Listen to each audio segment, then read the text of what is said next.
Lakini hata siku za nyuma tulikuwa na masomo ambayo ni useless kwa watoto. Unachoshwa tu, yani ni kwamba unachoshwa kifikra tu, ili mradi ukifika chuo kikuu umechoka, akili imechoka. Alafu haina tija. Lakini sasa hivi huu mtaala sasa, ukishafika darasa la 6, mzazi na mtoto mnaamua, wewe bwana unapenda nini? Wewe umeshamwona mtoto wako ni slow learner. Mtafute Mr. Liza, Ilsan Technical Secondary iko pale Arusha, anakwenda kusoma sekondari ya ufundi. Mtazamaji, ni wakati mzuri kabisa kama ambavyo nilikuhabarisha hapo kwamba muda mchache kutokea hivi sasa tayari nimeungana na David Reiza hapa, mdau wa elimu, lakini pia ni miongoni wa mmiliki wa chuo cha Sinon. Sasa hapa yeye ndo atakwenda kutupitisha katika ukubwa wa Sinon, lakini pia kile ambacho tunakwenda kuzungumza siku leo kuhusiana na elimu ya amali kwa taifa letu la Tanzania. Tunakwenda kupata nini kwa vijana ambao watapata elimu hiyo na kwa faida la taifa la Tanzania. Karibu sana katika studio za Jehova Jire TV. Asante sana. Karibu sana. Asante sana. Nimefurahi kuwa hapa. Yeah. Karibu sana na kwa faida ya watazamaji wa Morning Dew. Wapo nafahamu, wengine wanakufahamu. Yeah. Aidha mmeonana, lakini kuna hawa ambao wakufahamu tupo na nani leo hapa katika Twende Mezani. Asante Kalunduka. Bwana Yesu atukuzwe. Amina sana. Nimefurahi kuwepo Ngomeni na katika studio za Jehova Jire kuzungumzia masuala yetu ya elimu kama mdau wa elimu. Ndio. Naitwa Edward Liza. Ndio. Ni mkurugenzi mtendaji wa taasisi za elimu za Sinon Institute. Okay. Ni mkurugenzi mtendaji wa taasisi za Sinon. Sinon Institute of Education ni taasisi pana iliyojikita katika kujaribu kuendana na sera ya elimu. Kwanza sera ya elimu ya nchi yetu ya mwaka 95, peji ya 40, ile section 5, 2 na 4, ambayo ili-invite sasa watu binafsi, NGOs na watu wa namna yoyote kuja kushirikiana na serikali yetu katika kutoa elimu kwa ajili ya Watanzania. Sahihi. Kama unavyojua kwamba kabla ya sera ya mwaka 95, siku za nyuma aliyekuwa akitoa huduma ya kumwelimisha Mtanzania katika nchi hii ilikuwa ni serikali tu wenyewe pekee. Ndio. Lakini baada ya sera hii ya mwaka 1995 kwenye ile peji ya 40 ukiangalia 5.2 inaona kwamba ili-invite toka kipindi hicho viongozi waliokuwa madarakani na viongozi wa Wizara ya Elimu wakafungua wigo sasa, wakatanua kwamba sasa kazi hii ya kuelimisha Watanzania sio ya serikali peke yake, na nchi imeshakuwa kubwa sasa, tunazungumzia watu wengi tofauti na nyuma. Kwa hiyo watu wawe huru kufungua mashule binafsi, vyuo binafsi, shule za nasari binafsi. Kwa hiyo sera hiyo ikawa imeweza kufungua wigo. Kwa hiyo na sisi kama Sinon Institute of Education tumetembea na hiyo sera sasa. Na sera hiyo ya mwaka 1995 ambayo sasa imetoa uhuru sasa. Unaweza kufungua chuo kikuu, fungua. Unaisaidia nchi yako, unaisaidia serikali. Kazi ya kuelimisha nchi hii sio ya serikali tu. Tumebakia tunanyoshia serikali kidole, hapana. Kwa hiyo sera hiyo ikafungua wigo, ikatanua wigo kwa ajili ya watu wote. Lakini baadaye sasa katika sera nyingine mpya hii ya 2014 ambayo nchi yetu sasa hivi inatembea nayo sasa. Na inatembea kwa speed kweli kweli. Kwa speed kweli kweli. Sera mpya ya elimu ambayo sasa mimi nimefurahi kuwa hapa kiukweli. Na nimekuwa nikitamani sana kupata forum kama hii na platform kama hii, kwa sababu kiukweli Watanzania bado wako kwenye chungu. Unajua hawaelewi kwamba kuna mabadiliko makubwa ya kielimu ya nchi yetu.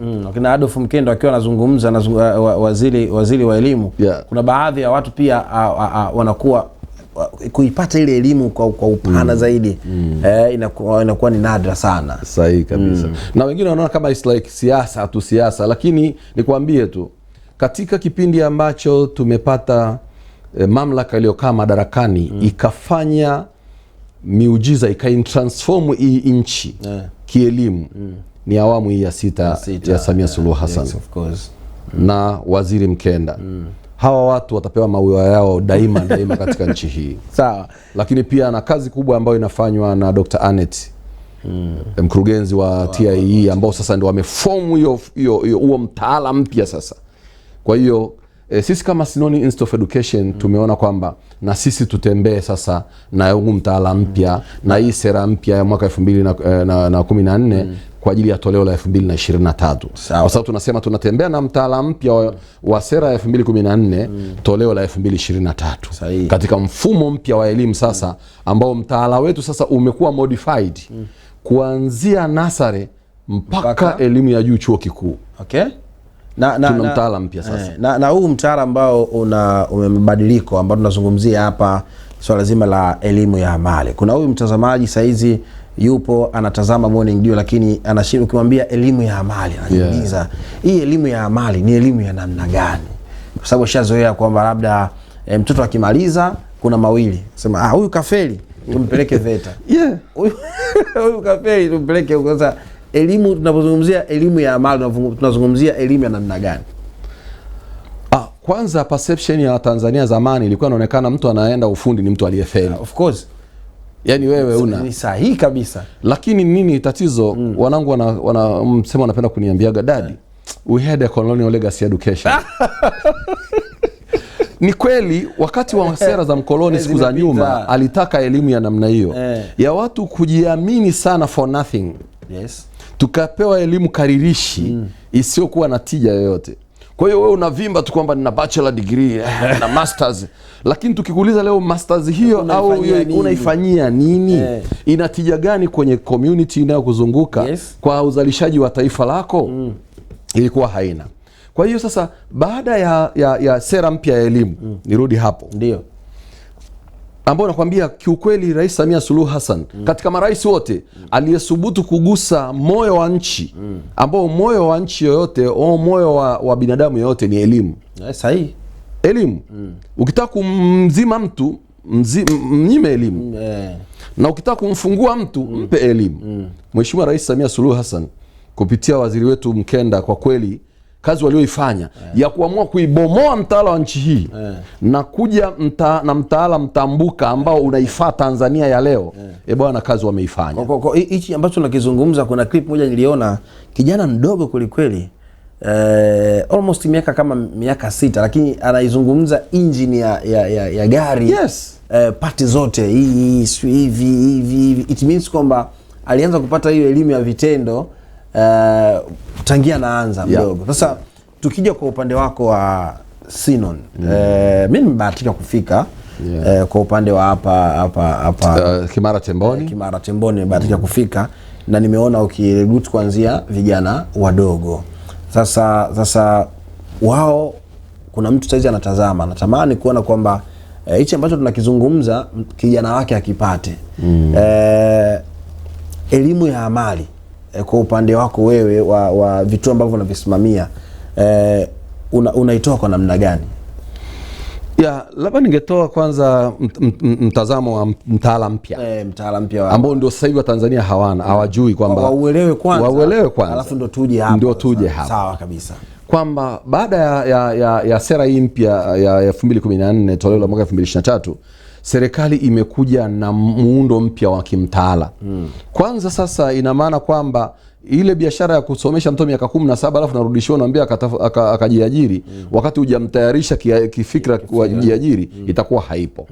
Kwa hiyo serikali ikaona ije na mtaala ambao unakuwa ni mtambuka sasa, kwa maana ni mtaala halisi. Yaani unasoma uhalisia, unafanya uhalisia. Ndio ikaja na mtaala sasa, ikasema sasa hivi mtoto asome kuanzia nasare mpaka miaka 5 asome nasare. Baada ya nasare ile miaka hii sasa kuanzia miaka 6 aingie darasa la kwanza. Akianza darasa la kwanza pale sasa atakwenda mpaka darasa la 6. La 7 imefutwa sasa. Watoto kuanzia mwakani hawafiki darasa la 7 tena. Na jana nilikuwa nasikia pia wanasema kwamba mwakani kwa manake watamaliza la 7 na la 6. Tuna double sanction mwakani. Na tunaishukuru serikali imeshaanza kujipanga kwamba pia imeanza kutuhamasisha wadau binafsi wenye mashule binafsi ya sekondari na msingi kwa ajili ya kuaccommodate hiyo situation kwa ajili ya double sanction ambayo inaenda kuwepo mwakani. La 6 anamaliza na la 7 wanamaliza at once. Ni wewe la 7 wakati ulikuwa unafurahia kumaliza, na wewe la 6 naye anamaliza na yeye na wewe mnakuwa the same. Lakini ni katika kutransform huo mtaala na kutransform mfumo wa kielimu wa nchi yetu kwa ajili ya kuleta tija na kuona kwamba hii biashara ya watu degree zimejaa mtaani alafu watu hawana kazi, hiyo mentality na hiyo situation iishe, na watu waache sasa kuendelea kuinyoshia serikali mkono. Ushindwe wewe kwa sababu umeshindwa kujua wakati unakutaka ufanye nini. Ili tuweze kuwa ni labor oriented curriculum. Tumetengeneza labor oriented curriculum ambayo ile labor market, uhitaji wa soko ndio utuendeshe kwamba elimu ya nchi yetu iweje. Yes. Na ndio serikali yetu ilivyofanya sasa hivi. Ndio soko linavyotaka sasa. Yes, kwamba tunataka mafundi cherehani ndio wawe wengi. Wataenda kusoma cherehani. Kwa hiyo baada ya miaka ile 6 unaingia kidato cha kwanza. Kidato cha kwanza pale sasa utasoma miaka 4 kama kawaida. Lakini katika hii miaka 4 utakuwa na choice. Sasa hivi kuna pacha unagawanyika pale. Kuna elimu ya kawaida, tunaita elimu kawaida. Na kuna elimu amali, ndio inapokuja sasa amali ambayo unaizungumza. Elimu amali. Technical, kwa Kiingereza tunaita technical. Ndio hizi zamani kasi tunaweza kusema baba amefaulu labda Mtwara Teki au Teki, Tanga Teki, Moshi Teki. Ndio hao bwana. Lakini kipindi fulani tukaje tukajisahau hapa kidogo na zikawa sio marketing tena. Zikawa sio market, haziko promoted, lakini nikwambie maengineer wakubwa wa nchi yetu hapa wengi walisoma technical schools. Yes. Na wamekuwa mafundi wazuri, watu chonga chuma vizuri, wameipeleka VETA vizuri sana kwa sababu ya kutokana na ile technical secondary. Ambao sasa ndio tulitakiwa tungeingiza nguvu kubwa pale katika kipindi hicho cha nyuma. Unadhani kwamba perception ya baadhi ya wazazi kuona kwamba huyu akikimbia njia hii ya ujuzi anakuwa tayari kwamba ni long choice itabadilika sasa? Itabadilika kwa sababu kinachotakiwa kuangalia sasa ni kwamba unatakiwa kuanzia darasa la 5, yani kwa mfano saizi wazazi wa darasa la 5 waanze kukaa na watoto wao. Umjue mtoto wako anataka nini, ana shauku gani. Ndio. Lakini mtoto wako naye ajue sokoni kuna nini. Dio. Asiende tu kwamba yani ile mfumo wa elimu karirishi ambao tulizoea siku za nyuma kwamba tu unasoma tu nikienda sekondari ndasoma physics, biology, chemistry, geography, history. Hiyo biashara sasa hivi haipo. Hiyo biashara sasa hivi haipo. Lazima mzazi na mtoto mkae mjadiliane. Mimi kwanza natakiwa nianze kuibua vipawa, kujua mtoto wangu ana nini. Unajua tuko talented. Ndiyo. Hakuna mtu mjinga hata siku moja. Kuna kila mtu anafundishika, kila mtoto anafundishika. Issue ni kwamba unataka kuingiza nini kuendana na wakati na utayari wa moyo wake. Hakuna mtoto ambaye hana akili. Hakuna mtoto ambaye hana akili. Yaani katika muda nilikuwa kwenye sekta ya elimu mimi kama mdau kuanzia nasari mpaka nafundisha vijana wa vyuo, wengine wako saizi Italy, wengine wako wanafanya biashara zao, wengine wanafanya makampuni yao. Nimeona anakuja mtu ambaye amekatiwa tamaa na mzazi kabisa, namwambia wewe nipe huyu alafu baada ya miezi 3 njoo tukutane mezani hapa. Alafu baada ya miezi 6 naomba tukutane tena, to evaluate. Baada ya mwaka mmoja tutathmini. Alafu baada ya miaka 2 huyu mtoto atakuwa wapi? Tumeweza kuwa transform vijana wa madawa ya kulevya, tumewabadilisha. Awali hawabui unga tena, wanafanya kazi, wako kwenye tourism industry, wana tour guide wazuri, ni mafundi umeme wazuri, tunawatransform. Kwa hiyo hakuna mtoto asiyefundishika. Kwa hiyo inatakiwa kuanzia primary hapa, wazazi kwa elimu ya sasa hivi ya nchi yetu tuanze kujua vipawa vya watoto wetu. Na mtoto huyu anaweza akafiti wapi, lakini shauku ya mtoto yeye binafsi anatamani nini. Kwa hiyo tujue kwamba kusoma ufundi sio ujinga tena, ni kwamba ni choice ya mtoto. Kama mtoto anataka kuwa let's say anataka kuwa civil engineer, anataka kuwa mjenzi, una mtaala umeona kwamba kwa nini sasa unamchelewesha kusoma biology ili nini? Yeye huyu anataka kwenda kuwa fundi na unamchelewesha kweli biology, unampambania aende kwenye udaktari, lakini choice yake ni mechanics. Ni mechanics. Do you see? Yeah. Hiyo sasa ndio serikali imeiona kwamba hivi kuna vitu tunapotezea watu muda wakati sio ambition yao wala hawana utayari wa kisaikolojia haya mambo. Hivi unahangaika kutoa PCB, unaitafuta kombi ya PCB wakati huna mpango wa kuwa daktari hata kidogo. Wewe mpango wako unataka uwe welder, unapenda welding na kudesign vitu vya chuma, kukunja michukunjo, kutengeneza maurembo mbalimbali kutumia metals. Sasa unahangaika na PCB ya nini? Unajichelewesha. Kwa hiyo ndio ambayo Waziri Mkenda na kabineti yake na wambata wake wamekaa chini pamoja na Dr. Anet wa NACTVET. Mungu ambariki sana ule mama, amefanya kazi kubwa sana wale watu. Kuja na mtaala mtambuka sasa. Watu wapewe ambacho soko linataka. Watu wapewe kitu ambacho wao wenyewe mioyo yao inatamani.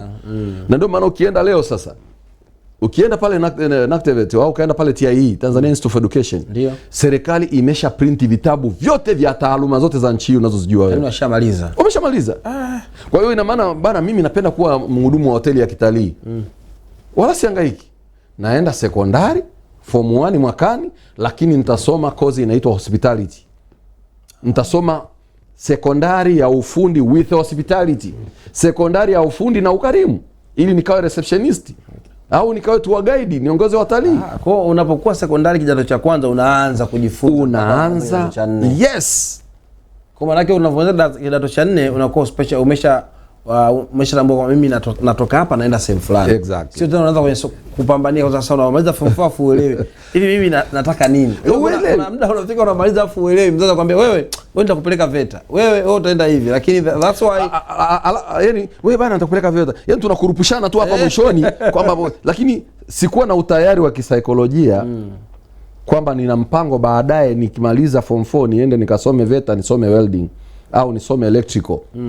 Au nisome mambo yenu haya ya journalism.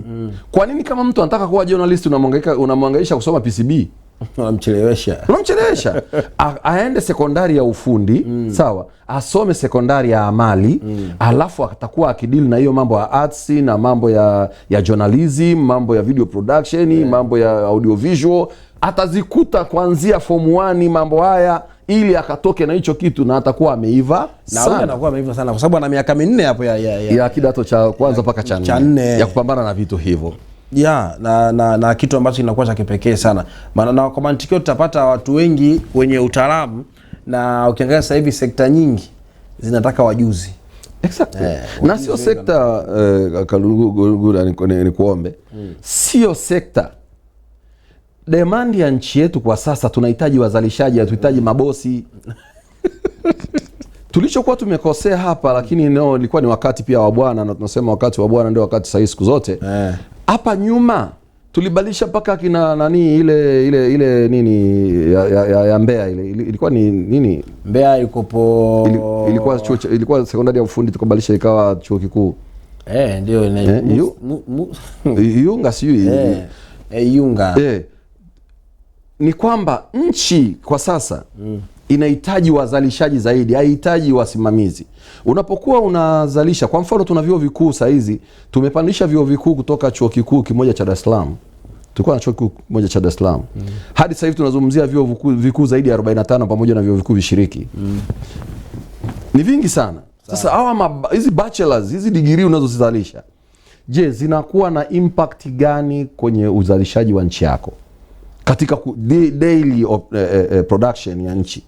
Ukienda kwa nchi za wenzetu kama Malaysia, Singapore, nenda Ujerumani, aisee wametia nguvu kubwa sana kwenye elimu ya ufundi stadi.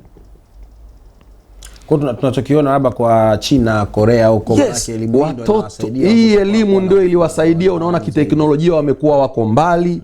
Hujasikia lawama ya ajira hata siku moja, kwa sababu kila siku kila mtu yuko busy kwenye ile track ile nani yake, trend yake, akijaribu kuiboresha na kuifanya kuwa kubwa zaidi. Watu wanakuwa kama sasa tunaona mtoto labda katengeneza kapikipiki mpaka na waka. Yes. Tukiona kitu kile ile nini hiyo nini, huo ubunifu na hicho kipawa tukipalilie. Ndio. Nimefurahi juzi niliona yule bwana aliyeunda helicopter akapewa milioni 100 na wizara ya nani. That's what we want. Kama ameweza kuna niko helicopter ile akapewa milioni 100, nenda. Niliona mheshimiwa rais juzi, kuna wale mabinti wameunda nani drones ya kumwagilia. Inaweza kubeba lita 5 nyuki ya kumwagilia. Wamekaa chini, rais aliwaangalia pale akawaambia, "Ya, ni mnataka nini?" Yes. Unataka nini? Maana ameona kabisa hawa watu kuna sehemu wanataka kwenda. Akasema okay, sisi tunatamani tuwe na drones yenye kuweza kubeba lita 20. Hii sasa hivi inabeba hii nyoki huyu anabeba lita 5. Lakini tunatamani tuwe na lita 20. Rais akasema ina watu cost shilingi ngapi, mtengeneze moja kwanza nione. Mheshimiwa Rais akaona akawapa milioni 20 pale. Akasema tunataka milioni 20 kwa ajili ya kutengeneza. Akasema tengenezeni moja nione. Ikipiga alafu mimi nitakaa chini na nyie sasa. Kwa maana watu kama hawa, yani hii ndio na ndio mtaala alioanzisha huu, shauku yake rais hata kubadilisha mtaala.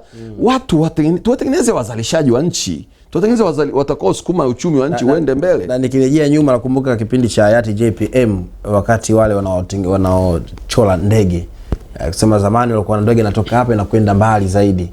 Joseph Mara inakuwa inatumika. Lakini wale ni vijana wa Tanzania wakaweza kuchola twiga na vitu kama hivyo, ikapendeza zaidi. Kwa hiyo ndio hichi ambacho watu wanakwenda kukipata. Exactly. Kwa hiyo nchi kwa sasa inahitaji wazalishaji watendaji zaidi.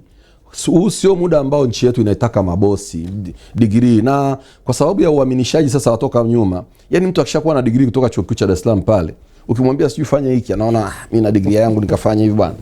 Wakati sasa hivi tuna vijana wana bachelor wanauza maji hapa na matoroli ya maji. Wanaendesha bodaboda. Wanaendesha bodaboda. Lakini je, kwa nini toka mwanzo ukuamua kwenda kwenye ufundi fulani ukafanya kitu fulani? Kwa hiyo sasa tuache kuwapeleka mbele alafu nafika sehemu tunawashtua kwa kujikuta mbona nilicho expect sicho. Anaamua kuwa teja, anaamua kufanya vitendo visivyo vya kistaha, msongo wa mawazo. Hapana. Sasa tutaenda kuwatayarisha toka nasare, watakwenda. Kuna hata baadhi ya masomo yameondolewa. Biashara ya kusema sio unasoma historia. Sasa hivi tumekuja na somo jipya linaloitwa historia ya Tanzania na maadili ya Tanzania. Hii biashara ya kusoma sio Ghana Empire. Ghana Empire inakusaidia nini wewe? Msaidie chochote. Unacheleweshwa tu. Yaani mzungu ilikuwa kazi yake amcheleweshe Muafrika kufikiri kuwa forecasted. Ndio maana sio Ghana Empire, Chai Mali. Sasa Chai Mali mimi inanisaidia nini? Kwa hiyo sasa hivi tutakuwa na somo la historia, lakini historia ya Tanzania yetu na maadili yetu, kuendelea kuenzi utamaduni wa Mtanzania. That is perfect. Kuwa na mtoto mwadilifu na mzalendo.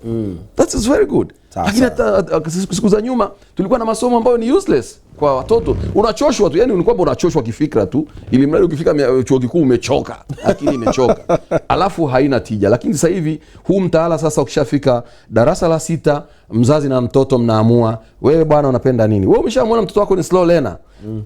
Mtafute Mr. Liza, Ilsan Technical Secondary iko pale Arusha, anakwenda kusoma sekondari ya ufundi. Na akishaenda kule masomo yako yaliyotengenezwa rasmi sasa kwa ajili ya mitaala ya amali. Lakini sio mnawasaidia vijana baada ya kuhitimu kuweza kutafuta kwenye soko la ajira. Kabisa, ndio kazi yetu kubwa. Na ndio imeifanya Sinon College kufika hapa ilipo. Sisi bwana hatumuachi mtoto yaani tunasema kazi ya kubwa ulionayo wewe ni kuja Sinon. Kazi ya kwamba Sinon inakufanyia nini hiyo tuachie sisi. Tutahakikisha kwamba unakwenda. Tuna vijana saizi karibia 15 wako Zanzibar. Tuna vijana saizi wako Serengeti. Kuna ambao wako Mikumi. Tuna ambao wako Bagamoyo kwenye sekta ya utalii. Na wengi wanafanya vizuri na tayari wameshatuomba appointment, bado tunaomba hao wabaki. Lakini kama chuo cha ualimu pia Sinon Teachers College, shule nyingi zinatuomba walimu wazuri, kwa sababu tunajaribu kutengeneza walimu ambao ni competent na tunawaunganisha na mashule na wanafanya vizuri sana kule katika mashule ya private, lakini pia na katika shule za serikali. Kwa sababu Sinon Teachers College mbali ya kuwa ni vocational training center, pia ni teachers training college. We train the teachers na tunatoa walimu wa certificate na diploma ya education. Kama chuo cha ualimu kilichosajiliwa na serikali kwa namba CU 121 ni chuo cha ualimu, na tuna walimu wazuri ambao kwa kweli wengine hata wameshafungua mashule yao toka wamepata kozi za ualimu kutoka kwetu. Kwa hiyo Sinon College tunawatrain watu, tunawatengeneza, tunawapa skills na tunawaunganisha na soko la ajira moja kwa moja. Sasa message zipo nyingi hapa. Mimi ni kuombe kitu kimoja sasa hapa. Ndio. Leo tumeweza kutizi tu. Ijumaa inabidi tukupate. Shaka ondoa. Ijumaa inabidi tukupate hapa ili wadau waweze kukuuliza maswali, kwa sababu muda umekuwa sio rafiki. Ni saa 3 kamili hapa Ijumaa niweze kukupata hapa ili usiku ya kukuuliza maswali. nikuweke kikaangoni. Karibu sana. Karibu sana. Sinon Institute tumejipanga na tunaweza kufanya hivyo. Basi sawa sana. Labda kwa kuhitimisha, Ijumaa tutakuwa tena hapa, unawaahidi watazamaji kwamba Ijumaa tutakuwa sote hapa kuweza kumuuliza Laizer hapa maswali yote kuhusiana na elimu ya amali, lakini pia kuhusiana na vitu mbalimbali kuhusiana na Sinon College. Sinon College ni miongoni ya fursa kubwa sana. Unapata elimu lakini pia unapata ajira. Wao kazi yao ni kukutafutia wewe ajira baada ya kukupatia elimu. Yaani elimu yao haitupi. Nyie elimu hamtupi. Elimu unapatiwa na unakwenda kutafutiwa ajira kulingana na kile ambacho umekisomea. Kuna huyu ambaye anapanga kujua labda Arusha Sinon College inapatikana sehemu gani? Kwa Arusha kanda kaskazini, Sinon College iko pale Sekei opposite Mount Meru Hotel pale hapa barabara tu ya Moshi Arusha Road. Kabla hujafika Sanawari hapa tuko pale Sekei, karibia na Sekei shule ya msingi, karibu na ofisi za wilaya Rumeru, wilaya ile Arusha DC pale. Tuko pale, lakini pia tumejenga Sinon College nyingine kubwa zaidi kwa Mrombo. Barabara ya East Africa Bypass. Kwenye Nyama. Pale kwenye Nyama. Naam, kama ulikuwepo. Tumejenga Sinon College pale, na pale ndio tumefanya panuzi mkubwa sana. Kwa sababu pale tumeinvest kwenye zaidi ya eka 6. Na lengo letu ni kujaribu kuona kwamba Mungu atatufungulia milango namna gani. Tunatamani tuwe na field ground.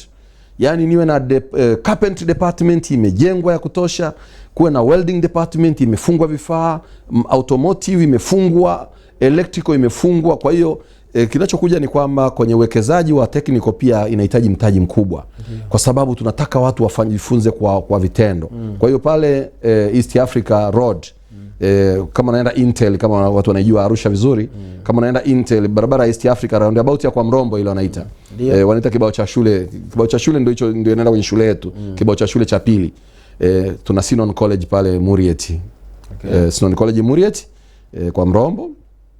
Karibia na pembeni ya barabara East Africa, na tuna Sinon College ya mjini, campus ya mjini pale Sekei, ambapo pia napo ni chuo cha siku nyingi kiko pale. Lakini kwa hapa Dar es Salaam tuko Kimara B Temboni hapa. Na Sinon College hipo hapa kwa wanaotaka kusoma kutokea Morogoro na ukanda wa Pwani, tuna Sinon College. Tulishakuwa na Sinon College Mbeya siku za nyuma pia, lakini pia tukawa tumeibadilisha kwenye matumizi mengine yale majengo baada ya kuona kulikuwa na changamoto zimetokea kiasi fulani. Lakini kwenye mtandao wetu ya Instagram tuingia Sinon College, akiingia Hillsaf Foundation, kwa sababu pia kama mtu ambaye anadili na jamii, niliona niwe na shirika lisilo la kiserikali kwa ajili ya kusupport vijana. Ndio hiyo kazi inakuwa mbadala sasa. Kwa maana train na nasaidia. Ndio vijana. Tuna shirika linaitwa Healthy Education and Life Support Foundation. Ukiingia kwenye mtandao ukaandika Hillsaf. Hillsaf. Heal ya kuponya alafu SUF. Hillsaf Foundation. Ukitaona kazi zetu zinavyofanyika kwa Sinon College Dar es Salaam, Sinon College Kimara B Temboni, Sinon College Sekei, Sinon College Murieti, lakini utaona pia kazi kubwa inayofanywa na Hillsan Pre and Primary School pale, lakini pia utaona kazi kubwa inayofanyika na Hillsan Technical Secondary ambayo inatoa hiyo amali sasa. Haijalishi ni msichana, haijalishi ni mtoto wa kiume, anavaa overall, anapanda darini kule. Sisi watoto form 2 anafanya wiring nyumba. Mtoto form 2 anafanya nyumba wiring kabisa. Na anacheza na umeme, anasuka main switch, anafanya circuit breaker hizi, anafanya kila kitu mtoto wa form 2. Akimaliza na kuwa yuko vizuri. Yeah. Kwa hiyo na kama watahitaji namba zetu za simu kwa inquiry za haraka, kwa wale ambao sasa tunakwenda kwenye kuandikisha watoto, ni 0754681720. Ungerudia. 0754 voda ya 54 0754681720. 0754681720. Wataweza kuongea na mimi, tutajadiliana. Mtoto wako ana changamoto gani? Je, ni slow learner? Je, anatamani ufundi? Usihangaike kumsukumia mtoto tu kwamba wewe nenda shule ya kata. Angalia, mtengeneze mtoto ambaye atakuwa na tija kwa taifa la kesho, lakini pia kwa wewe kama mzazi. Kwa hiyo tunawakaribisha sana, wakitupigia simu 0754681720 tutaweza kuwapa assistance, na zaidi inshallah Mungu akijalia kwa uwezo wa Mwenyezi Mungu, Ijumaa pia tutakuwepo hapa tukiendelea kudadavua vizuri na kupeana moyo kwa jinsi gani ya kuweza kusaidia taifa la Tanzania kwa utukufu wa Mungu wetu aliye hai. Sawa, shukrani sana Mzee Laizer kwa kuweza kutupatia japo kidogo, lakini mwanga mmeupata. Lakini habari njema zaidi, tuikimbilie Sinoni College kwa ajili ya kupata elimu nzuri kabisa, mtoto wako kumfanya kuenda kutengeneza soko la ajira, lakini pia kupata fursa mbalimbali kutokea pale Sinoni College. Sisi tunakushukuru sana wewe ambaye tulikuwa sambamba kutokea majira ya saa 1 kamili za asubuhi mpaka hivi sasa.